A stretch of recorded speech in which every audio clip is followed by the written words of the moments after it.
بالله من الشيطان الرجيم بسم الله الرحمن الرحيم الحمد لله رب العالمين والعاقبة للمتقين والصلاة والسلام على رسولنا محمد وعلى آله وأصحابه أجمعين أما بعد السلام عليكم ورحمة الله وبركاته құрметті жамағат ардақты ағайын алла тағала мешітке басып келген қадамдарыңызға сауаптан жазсын. Сіздерменен Ихсан кітабынан дәріс өтіп жатқан болатынбыз. Құрметті жамағат, міне сол Ихсан кітабының бүгін біраз себептерге байланысты тоқтап қалды. Құранға деген махаббат тақырыбына келдік. Жалпы біздің қасиетті кітабымыз ол Құран. Құранды кім ұстанатын болса, ол екі дүниенің шамшырағын қолына ұстағаны болып табылады. Өйткені біздерді Құран екі дүниенің бақытына қол жеткізеді. Қол жеткізетін бірден бір Алланың қасиетті кәләмі. Алла тағаланың сүйікті елшісіне міне осы қасиетті Құран берілген. Жүректерің тазарған болса, дейді. Жүректерің тазарған болса, жаратушыларының сөзі Құранға тоймайтын едіңдер деген Осман радиаллаху анхудың осындай қанатты сөзі бар екен. Демек, біздер Құранға махаббат қоюымыз үшін бірінші жүрегімізді тазартуымыз керек екен. Өйткені жүрек тазарған кезде ол әлгі Құранға тоймайды екен. Құранды соншалықты махаббатпен оқығанда, оған соншалықты не қояды? Махаббат қойғандыға соншалықты ол әрбір уақытын, әрбір сәтін Құранменен өткізгісі келеді. Мысалға, біз біраз Құран оқып қалсақ шаршап қаламыз ғой? Жоқ, бұл қандай жүрек шаршатады? Таза болмаған жүрек шаршатады. Міне сондықтан Алла тағаланың қасиетті кәләмін біздер әрдайым не істеп отыруымыз керек екен. Жаңағы оқуыңыз келмесе де өзіңізді соған қинап оқып отыруымыз керек. Өйткені қасиетті Құранды оқуымыз, құрметті жақсылар, бұл біздердің сол әлгі Құранға барынша жақындауымыз болып табылады. Бір ғибратты оқиға бар, енді бұл болған, болмаған, ол қатты маңызды емес, бірақ тәрбиелік мәні бар өте үлкен оқиға.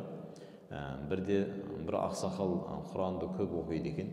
Сонда әлгі Құранды оқи береді. Енді үлкен жастағы ақсақал ғой. Сонда немересі айтады екен: ата, бұл Құранды неге оқи бересің? Бәрібір сен бұны жаттай алмайсың, шал болдың ғой деген секілді. Сонда әлгі атамыз балаға бұл Құранның жаңағы оқылғандағы негізгі хикметін түсіндіргісі келіп: балам, анау көмір таситын қапты алып, сол қаппенен сен арықтан су тасы деген екен. Әлгі бала басында: ата, ол қапқа су тұрушы ма еді дейді. Балам, сен айтқанды істесейші дейді. Сонда әлгі бала барады, қапты арыққа салады. Су енді біраз қап болған екен, біраз не етеді ғой, шауып келсе, су ағып кеткен. Екі-үш рет тасиды. Сонда ата: бұл қапта су тұрмайды ғой, сен неге мен әурелеп жатсың дегенде, сонда балам, сен қаптан не байқадың деген екен. Алдын қап, әлгі көмір таситын қап қара болған болса, ол суға жуылып не болды? Біраз тазарып қалды. Дәл сол секілді мынау атаңның кір басқан, күнә басқан жүрегін бұл Құран оқыған сайын тазартады деген екен, құрметті жақсылар. Міне сондықтан бұл қасиетті Құранды оқып, оның мағынасын түсінбесеңіз де соны түсінуге тырысып барынша оқуыңыз, бұл біздің жүрегіміздің, яғни емделуіне алып келетін өте үлкен жол болып табылады. Алла тағала қасиет Құранда былай дейді: وَنَزَّلْنَا عَلَيْكَ الْكِتَابَ تِبْيَانًا لِكُلِّ شَيْءٍ وَهُدًى وَرَحْمَةً وَبُشْرَى لِلْمُسْلِمِينَ. Біз саған әр нәрсені баяндайтын және мұсылмандар үшін тура жол, мейірім және сүйінші ретінде Құранды түсірдік дейді. Бұл Құран деген ол не нәрсе екен? Әрбір нәрсені баяндайды. Өзі жалпы ғалымдарымыз айтады, Құран үш түрлі болады, үшке бөлінген дейді. Біріншісі тарих, екіншісі аяттар, үкім аяттар, құлшылықтары. Одан кейінгі болатын жаңағы болашақтағы нелер, жәннат, тозақ деген секілді. Міне осындай үш бөлікке бөліп қарастырады. Өйткені қасиетті Құранда алдыңғы қауымдардың несін баяндайды, оқиғаларын баяндайды. Мысалға Ад, Самуд, мысалға Юсуф сүресінде Юсуф алейхиссаламның оқиғаларын баяндайды. Одан кейін жаңағы шариғат, үкім аяттар, ақимус салата ва атуз заката деген секілді, мысалға жаңағы намаз оқыңдар, зекет беріңдер, басқа да шариғи жаңа үкімдерді баяндайды. Одан кейін жаңағы үшіншісі ол қияметтегі болатын жағдайларды баяндайды. Міне бұл Алла Тағаланың қасиетті кітабы, осы арқылы біздерді не істейді? Тура жолға. Біздер яғни кітапты оқу арқылы, кітапты жаттау арқылы, сол кітаптың негізгі астарлы біздерді мақсат еткен нелеріне, яғни негізгі қалай айтсақ болады, мақсатына. Құранның негізгі мақсаты не? Адам баласын дүниеде де, ақыретте де бақытқа қол жеткізуі. Өйткені ол Алла Тағаланың қасиетті кәләмі.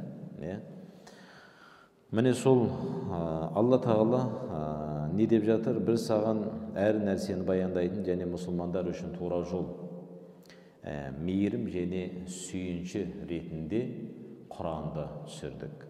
Құран менен қарым-қатынасы жақсы болған адамның, ол Алланың алдында дәрежесі не болады? Жоғары болады.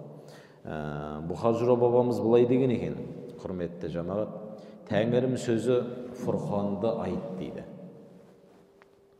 Тәңірім сөзі Фұрқанды айт. Кәлем Алла Құранды айт. Тәңірім салса аузыңа жан жолдасың иманды айт деп, Құран жайында біздің Бұхар-Жырау бабамыз осындай анықтама берген екен. Қандай керемет. Біздердің бабаларымыз, кеше біреулер айтады ғой, таухид діні бізге 91 жылы егемендік ел болғанымыздан кейін бастап келе бастады деп. Ал мынандай тарихты сол кешегі 17-18 ғасырда өмір сүрген Бұхар-Жырау бабаларымыз секілді, одан алдыңғы біздердің жаңағы Ас-Сағанақи бабаларымыздың мысалға дін жайында, діннің ғылымы жайында, ақида кітаптары жайында ғылыми кітаптарды жазып кеткен бабаларымызды қайда сырт тастайды мысалға да. Міне бұл бабаларымыздың әрбір несі күні Құранменен өткен. Содан кейін олардың жүрегінен орын тапқаннан кейін жүректен осы нелер шығып жатыр, Құранға деген анықтамалары шығып жатыр. Абай хакім айтады, Алланың өзі де рас, сөзі де рас, рас сөз еш уақытта жалған болмас дейді. Міне бұл Алла Тағаланың өзінің де сөзінің де рас екендігін біздің Абай атамыз осындай бір шумақ өлеңіменен біздерге баяндап кеткен. Одан кейін тағы бір сөзінде былай деген екен, распен таласпа мүмин болсаң, распен таласпа мүмин болсаң дейді. Ойла, айттым адамдық атын жойма дейді. Мұны жерде не айтып жатыр? Яғни Алланың рас екендігін, Алланың қасиетті кәләмі рас екендігін, соларды жоққа шығарып, теріске шығарып, ой Құдай деген жоқ нәрсе деген материалистерге біздің Абай атамыз не істеп жатыр? Мана бір сөздеріменен жауап беріп кетіп жатыр. Яғни бұл Құран деген нәрсе, ол не? Екі дүниемізді де бақытта жеткізетін Алла Тағаланың ұлы кәләмі болып табылады. Жалпы қасиетті Құранда Алла Тағала рух деген атпенен атайды қасиетті Құранды. Өйткені ғалымдарымыз айтады, рух деген ол не нәрсе? Рух, мына біздің өлі денемізді тірілтетін дүние. Ананың құрсағында жатқан кезде 120 күнде мына эмбрион өлген бір дене еді ғой, өлік бір дене еді. Біз сендерді жаңағыдай не істедік дейді, сендер өледіңдер, біз сендерді тірілттік дейді. Мына ембрион 120 күн дегенде Алла тағала періштені жіберді. Сол періштенің Алладан алған бұйрығыменен бізге рух үрледі. Біздің тәніміз тірілді. Біздің қазір тәнімізде рух болғаннан кейін не жерде тірі отырмыз. Бұл қасиетті Құранның рух деп атауының бірден бір хикметі дейді. Бұл адамның рухын тірілтеді дейді. Адамның рухын тірілтеді.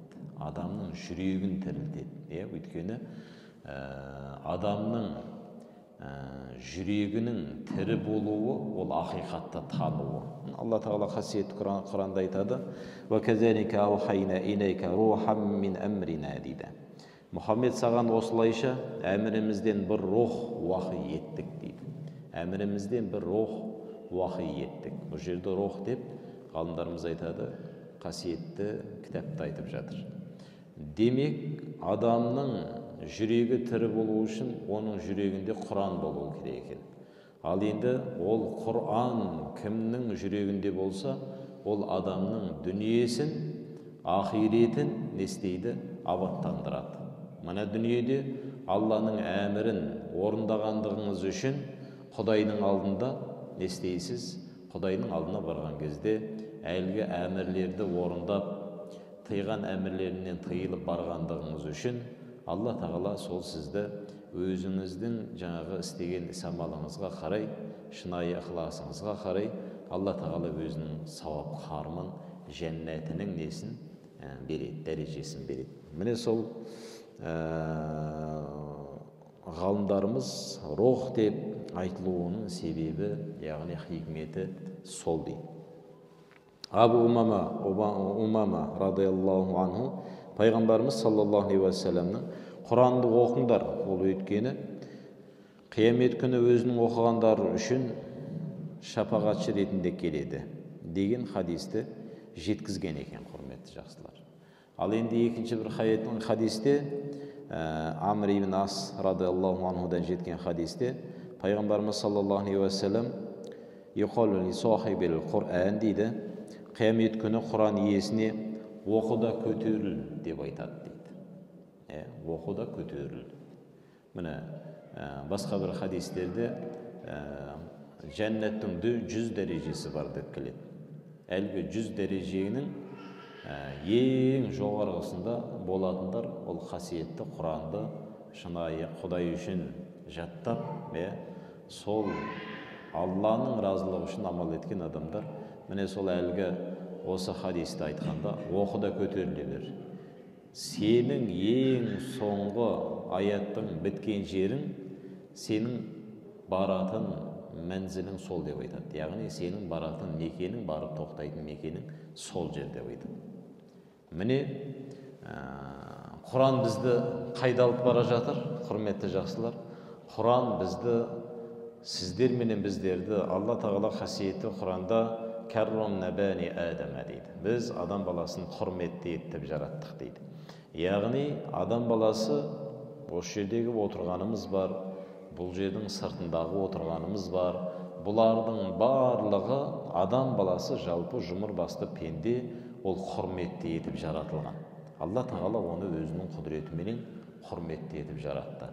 Міне сол Құран, сол әлгі құрметті етілген пенденің дәрежесін құрметті қылуға Алла тағаланың біздерге түсірген асыл қасиетті кітабы болып табылады. Міне сондықтан біздер осы қасиетті Құранды оқуда ең жарлық, жалқаулық танытпастан біздер осы қасиетті Құранға барынша азу тісімізбенен жабысуымыз керек екен, құрметті жақсылар. Өйткені ол Құран оқығаныңыз ол біреу үшін емес, өзіңіз үшін. Одан қалса өзіңіздің отбасыңыз үшін. Одан қалса өзіңіздің ұрпағыңыз үшін. Кімнің өмірі Құранменен өтеді, ол адамның екі дүниесі жақсы болады. Абдулла ибн Масуд радиаллаху анху айтқан екен, құрметті жамағат. Кім Алла тағала менен оның елшісін жақсы көруді қаласа дейді, өзінің Құранға деген махаббатына қарасын деген екен. Алланы жақсы көреміз дейміз, пайғамбарды жақсы көреміз дейміз. Ешкім айтпайды бұл жерде мен Алланы жек көремін, пайғамбарды жек көремін деп айтпаймыз. Алла сақтасын. Бірақ Абдулла ибн Масуд радиаллаху анху айтып жатыр, сол Алланы және пайғамбарды жақсы көрем деген адам өзінің Құранға деген қарым-қатынасын, махаббатына қарасын дейді. Сол кезде ол адамның әлгі Аллаға деген, пайғамбарға деген махаббаты белгілі болады дейді. Ардақты ағайын, Абдулла ибн Масуд радиаллаху анхудың Құранға берген анықтамасында жалпы Алланы және пайғамбарын жақсы көрсе, ол өзінің Құранға деген махаббатын қарасын дейді. Егер шынымен де ол Құранға махаббат қойған болса, міне ол шын мәнінде сол кезде Алланы және оның пайғамбарын жақсы көрген болып табылады дейді. Сондықтан құрметті жақсылар, бұл Құран оқуымыз, Құранға махаббат қоюымыз, Құранды жаттауымыз, бұл Құранды жүректерімізге жазуымыз, бұл біздерді жүрегімізді нұрландыратын қасиетті амал болып табылады.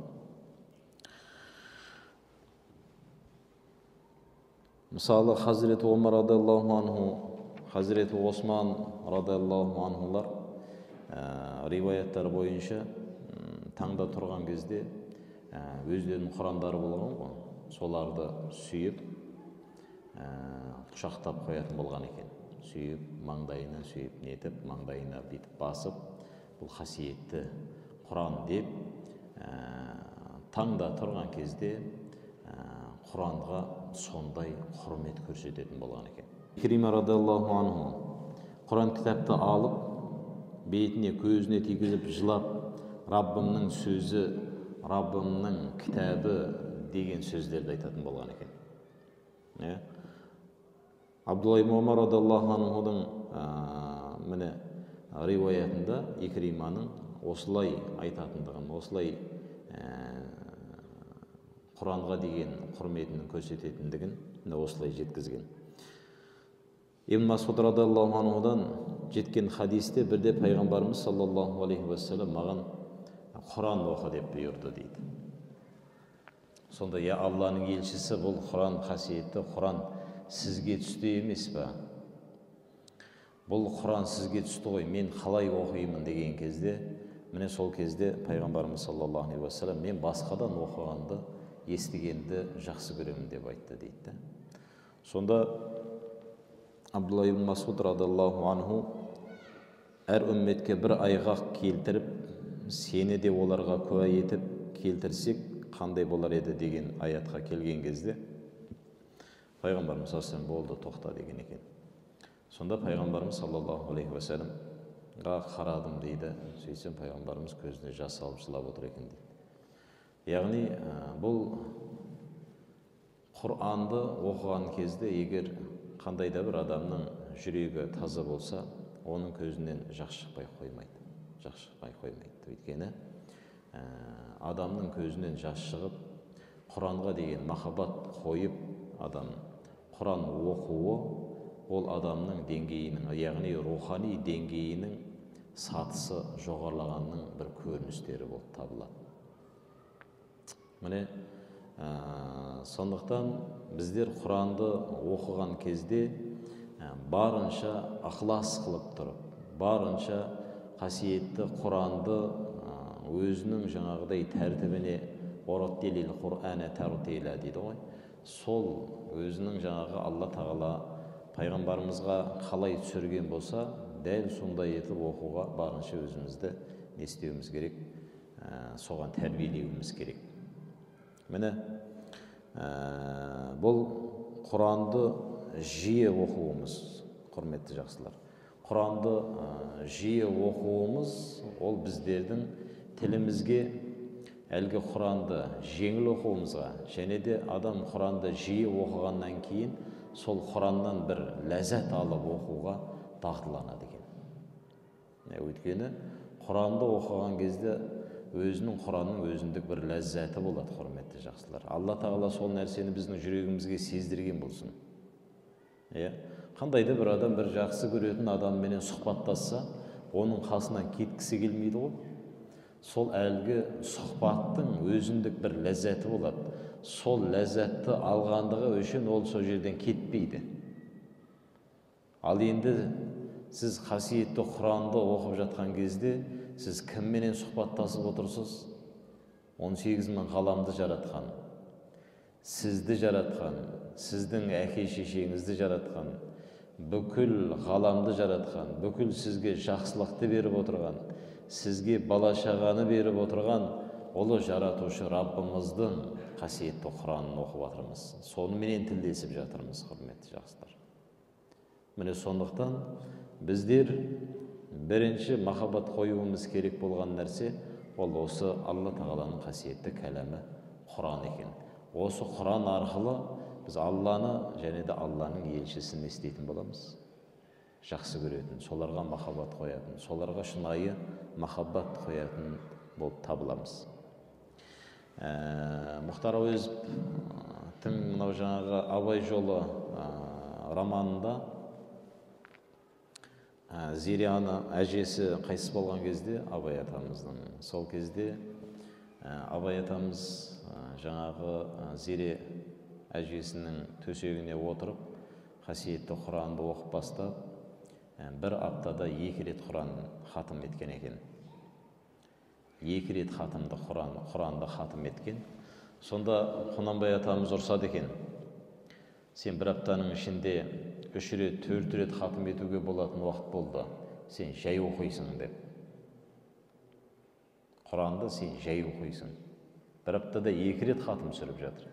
Соның өзінде қараңызда, Құнанбай атамыз сонда қасиетті Құранды қалай оқығандығын көрсетіп тұрды бұл жерде. Сен Құранды жай оқисың деп. Сонда Абай атамыз ол кісі әкесіне ешқандай жауап бермейді әлгі романда. Бірақ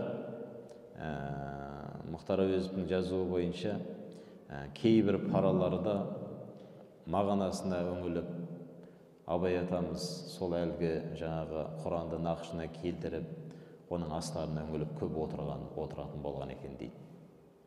Сондықтан бұл Құранды негізі оқып қана қоя салу емес, оның астарлы сырына барынша естеуіміз, үңілуіміз.